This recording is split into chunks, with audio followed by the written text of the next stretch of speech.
We'll start out with Henry Lind from the chat. We need to secure a couple more recruits just yet before the signing period. I think it's a good question to start out with because that's what we're going to be talking about a lot this show. One of the tweets that I recently put out there, guys, is the NCAA recruiting calendar. If you'll notice, it's January 13th. Tomorrow is the start of the contact period, meaning that coaches can have players on campus and they can talk to them specifically about their recruitment. Now, typically, there are times where they can't be on campus. There are times when they can be. There are times when they can be off campus but can't talk to them. There's all kinds of different rules, as you guys very well know. But January is very key because we know, when is National Signing Day? Well, National Signing Day is typically the first Wednesday of February. I will be going to the recruiting dinner. Me and the Hat. I bought a ticket. Me and the Hat are going to go, and I'm going to be at his table. So if you go to that one, I'll be there on February the 2nd. So there's not a lot of time left. I know a lot of fans are getting nervous. I don't know if the co-hosts are getting nervous, but I'm a nervous person. So I typically do get nervous. But starting tomorrow through the 29th is contact period. So you've got about 3 weekends and 2 full weeks to do your best recruiting pitches, get these guys on campus, and try to land them.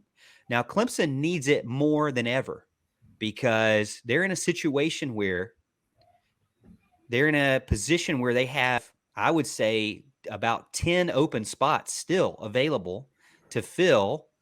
Maybe less because they're probably going to throw in some walk-ons. Dabo's always going to have a walk-on or two, much to the begrudging of the Twitterverse for allowing any walk-ons.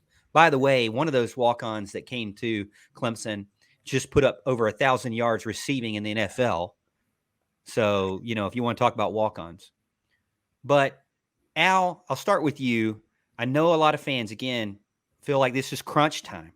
This is a must-win for Clemson. How many recruits do they have to get for you to be satisfied? I mean, is it just 1, 2? Are you looking at 4, 5?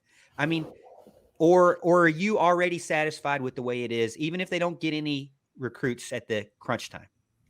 Well, I'm satisfied with the quality of recruits they've gotten. It's the quantity that scares you a little bit for depth moving forward, especially the fact that we have nobody on the defensive line, which is it's pretty scary to me. We don't need anybody on the defensive line next year. We're going to be absolutely loaded, especially at tackle. And I think, with Henry coming back, which was huge news, by the way, that's going to be great for our starting defensive ends. It's the following class where we could have a lot of trouble there, depending on who leaves, who stays, who goes. It's the transfer portal era. Who knows what's going to happen? But yeah, I think we need to get 2, 4 more, something like that would make me a little more comfortable at least. But they got to be quality guys, and Clemson is still after a few quality guys. They're not the top of their board. They're certainly kind of on their fallback options right now. And most people signed obviously during the early signing period, and we lost out on some big recruits that decided to go elsewhere when Venables left, and just flat out missed on some guys, which hadn't happened, especially in the state of North Carolina, and that hasn't happened in a long time. We lost Travis Shaw to North Carolina, and we lost Andre Green to North Carolina, which is, man, we've been able to kind of take whoever we wanted from them for several years. So, yeah, that's a big deal. I mean, Clemson certainly lost a little bit of its luster in the eyes of the public and the eyes of the recruits this year.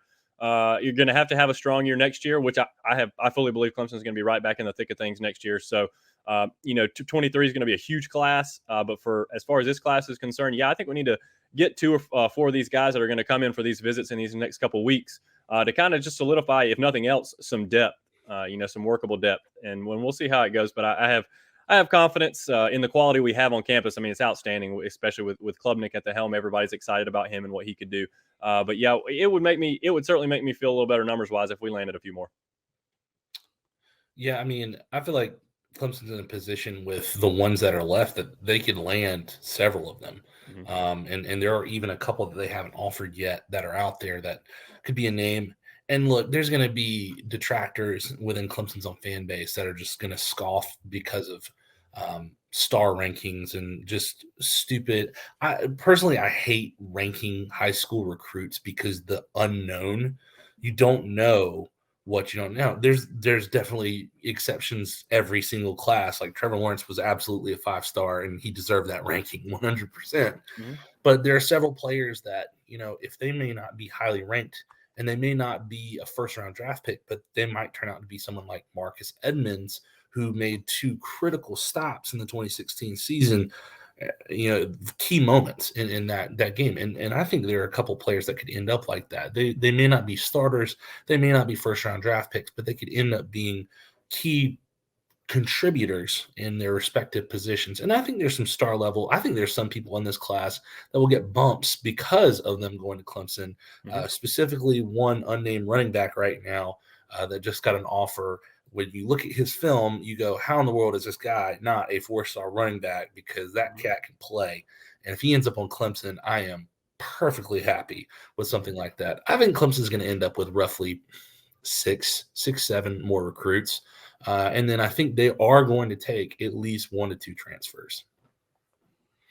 As far as I've got right now, it looks like there's about 11 open spots. I haven't updated my roster sheet in a couple of weeks just because it kind of all died down. But, there's a lot of openings on the defensive line, as Alan mentioned, defensive end, defensive tackle, linebacker, running back, because, as you know, Travis Etienne's brother did not end up coming to Clemson, which is understandable. He wants to forge his own path there. There's still openings for cornerback, still openings for safety. There needs to be a long snapper, which we know they're probably going to get from within the university. But there is definitely a ton of open spots here towards the end. And, most people want to maximize a roster out completely. But I will say, I've always been someone who has advocated for the fact that you don't have to have 85 Bryce Youngs. You don't have to have 85 amazing players at every single position.